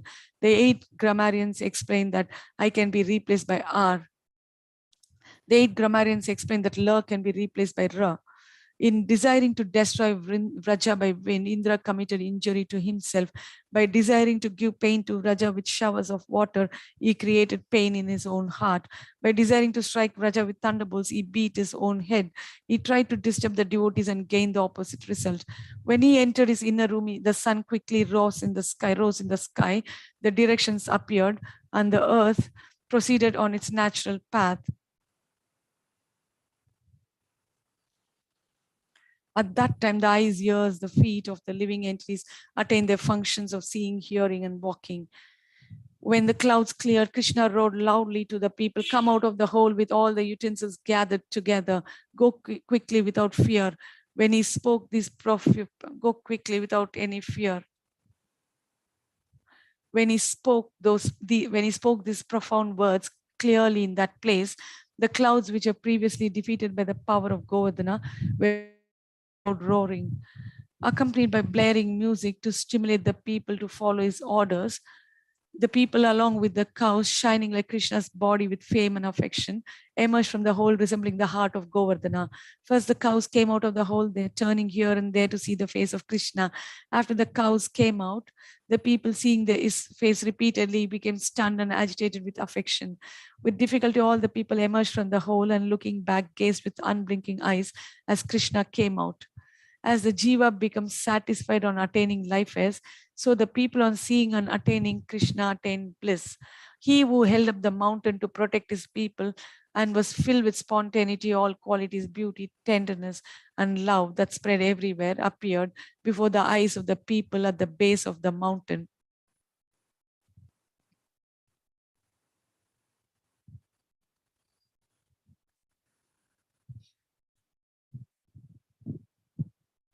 As he had raised the mountain, he put it down. Everyone saw this, but did not see exactly know, but did not see or exactly know how he did it.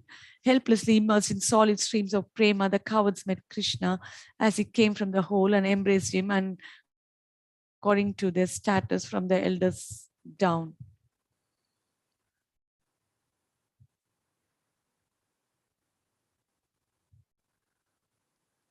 The elder gopis respectfully decorated Krishna, conqueror of Indra, with attractive, auspicious items.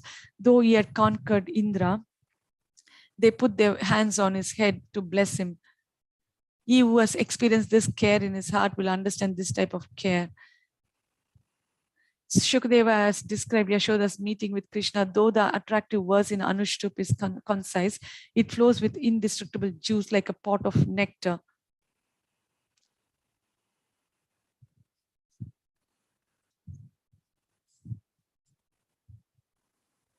Yashoda Rohini Nandu Ramascha Balinam Varaha Krishnam Alingya Yuyujur Ashisha Sneha Katara Mother Yashoda, Mother Rohini, Nanda Maharaja, and Balarama, the greatest of the strong, all embraced Krishna. Overwhelmed with affection, they offered him their blessings. SB 10, 25, 30. Mother Yashoda, Mother Rohini, Nanda Maharaja, and Balarama, the greatest of the strong, all embraced Krishna. Overwhelmed with affection, they offered him their blessings.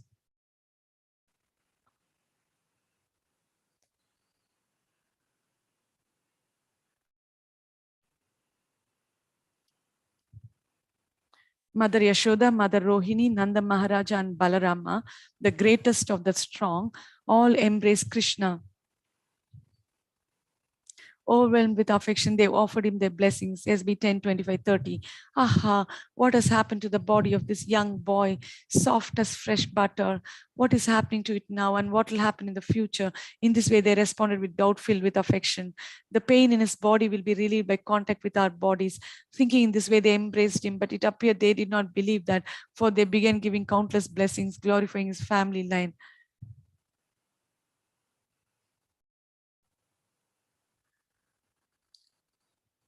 Their sight of him was blocked for a long time with the flow of tears from their eyes as they repeated his names. When four people suddenly meet, the prema increases since remembrance of Krishna increases. Therefore, Shukadeva has mentioned the names of Yashoda, Rohini, Nanda Maharaja, and Balarama. Since Balarama, powerful from Jnana Shakti and Kriya Shakti, felt pain out of affection for Krishna, then what can be said of Yashoda, who's devoid of those two Shaktis, is non-different from Krishna? Yashoda, with tearful eyes, wiped his face all over, and Nanda touched his shika, his whole body. They asked how he was. His friends began to massage his body. In this way, all the inhabitants engaged in serving him, for he was their very life. At this place, another curious event occurred. Please listen. When Kamsa's Yaksha had left, Indra thought, my fame is long standing. This incident has occurred because he did his true form. He hid his true form. O servants, listen with attention. Though Krishna, frustrating my endeavors, has acted like an enemy, I know that he will assist me in quelling the demons. To test him, show fear, and praise him.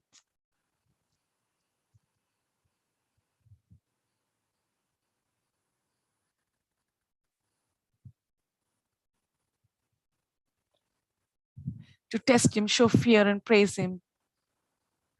Divi Deva Gana Siddha Sadhya Gandharva Charana Tushtuvur Mumuchus Tushta Pushpa Varshani Parthiva Shankha Dundubhayo Nedu Divi Deva Prachodita Jagur Gandharva Patayas Tumburu Pramukha Nripa. After Krishna came out of the hole with the inhabitants of Braja in the heavens, O king,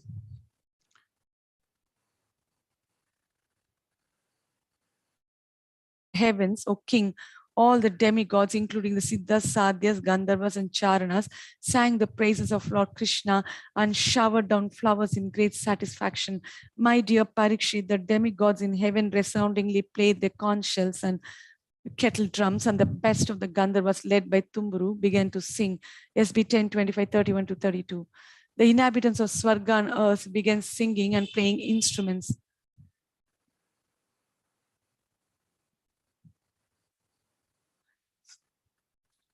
The cowards surrounded him while walking in joy. He returned to Vraja, filled with the highest wealth of gopis singing, while the women of Swarga shouted victory. Having gone into the hole with their carts, yogurt, and rice, they returned to their houses without any items being destroyed.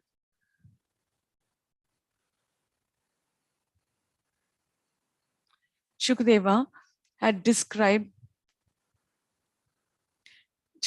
described the inhabitants after coming out of the hole. The coward women presented water mixed with yogurt and rice as a token of honor. SB 10, 25, 29. O Nanda, you have given birth to a son who lifted the mountain to protect his relatives and who crushed Indra's pride from far off without destroying him.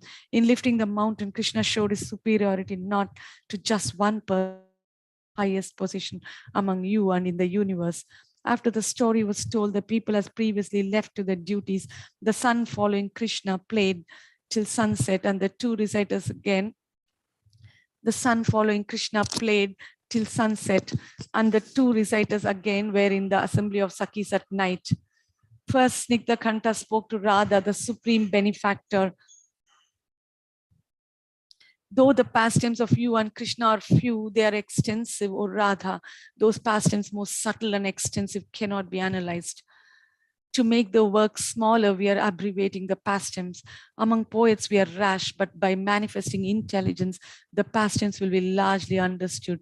He then said to his brother, O respectable brother, ideal speaker, please listen again. Not only did Krishna reveal the sacrifice for Govardhana, but did it for tasting the moon like faces of Radha and other gopis.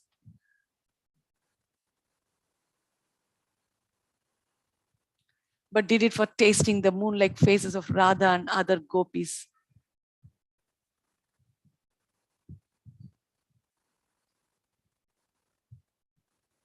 When he expanded the ingredients of the sacrifice, the gopis accepted the ingredients such as ornaments.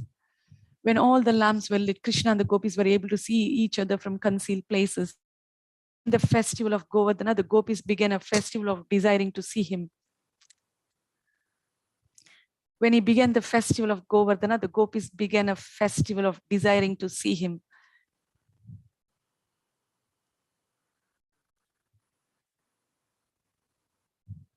When he began the festival of Govardhana, the gopis began a festival of desiring to see him.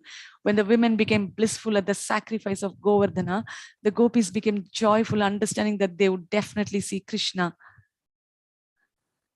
When many young women talked to Krishna privately, Radha and others looked at him with understanding glances. When the mountain manifested its form and attracted all people, the gopis' eyes like birds spontaneously attained the abodes of their desire. When everyone began worshipping the cows, the gopis asked Krishna about worship of each cow. When the worship of Krishna was performed externally, internal worship was seen on each gopis' face. When they saw the back of a coward marked with the hand of a young girl, the arms of the gopis became eager to touch Krishna. When they saw the back of a coward marked with the hand of a young girl, the arms of the gopis became eager to touch Krishna. Krishna entered the assembly of Brahmanas at the time of the sacrifice. The gopis offered their minds into the fire. When Krishna entered the assembly of Brahmanas at the time of sacrifice, When Krishna entered the assembly of Brahmanas at the time of the sacrifice, the gopis offered their minds into the fire. When Krishna entered the assembly of Brahmanas at the time of the sacrifice, the gopis offered their minds into the fire.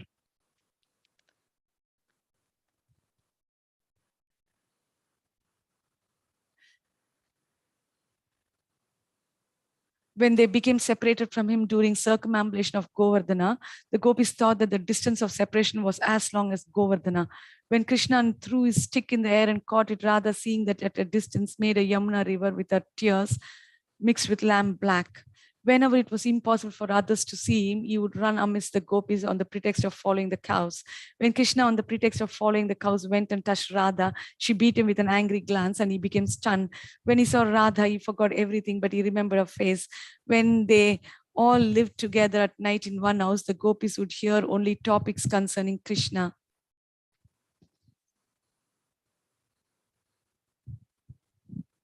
When Krishna played in the waves of the Yamuna, the gopis experienced playing with Krishna, though they were far away from him. When Krishna went to dine at the houses of girl cousins, the gopis went there on the pretext of friendship. When Krishna went to dine at the houses of girl cousins, the gopis went there on the pretext of friendship. When Krishna went to dine at the houses of girl cousins, the gopis went there on the pretext of friendship. When everyone returned to their houses, they returned to their houses, which seemed like prisons. Cover Krishna with the umbrellas of their bodies. When they saw him being protected with umbrellas by his friends, they thought the rain would break his body. When they gazed leisurely at Krishna as he played under the umbrella, which sheltered him from strong rain, they considered the rain to be the nectar.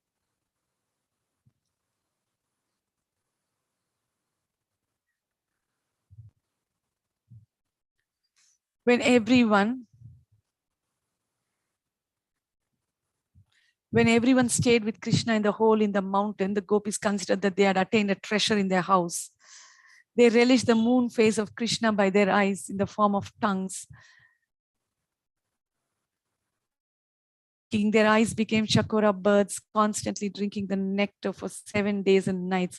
They could not imagine how they had gained such pious credits.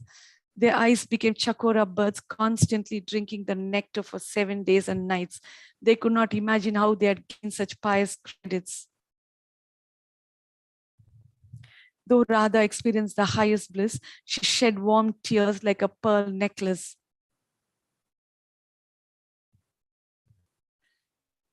Oh Lord, you have no intelligence, because only after a long time you have shown me my lover, whom I now constantly see with a mountain in his hand.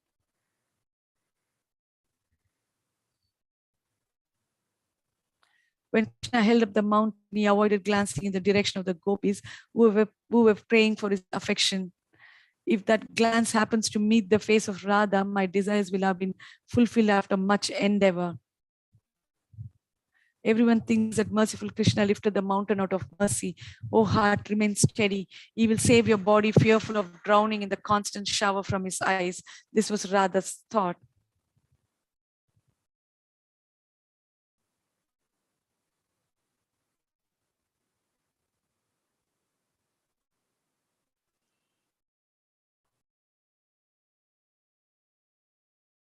Everyone thinks that merciful Krishna lifted the mountain out of mercy. Oh heart, remain steady. He will save your body, fearful of drowning in the constant shower from his eyes. This was Radha's thought.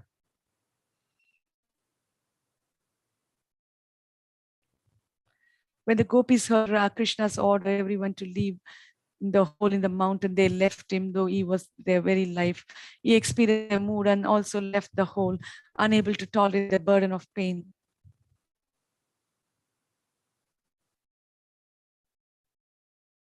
When Krishna emerged from the hole in the mountain, the gopis could not distinguish whether he had come out of the mountain hole or whether he had come out of their hearts. When the tears of the gopis soaked a large area of their mountain-like breast, they seemed to reveal their desires to the mountain lifted by Krishna. Concluding, he said, "O Radha, did the mercy that the lifter of the mountain distributed at that time take shelter of you through the edges of your tear-soaked eyes?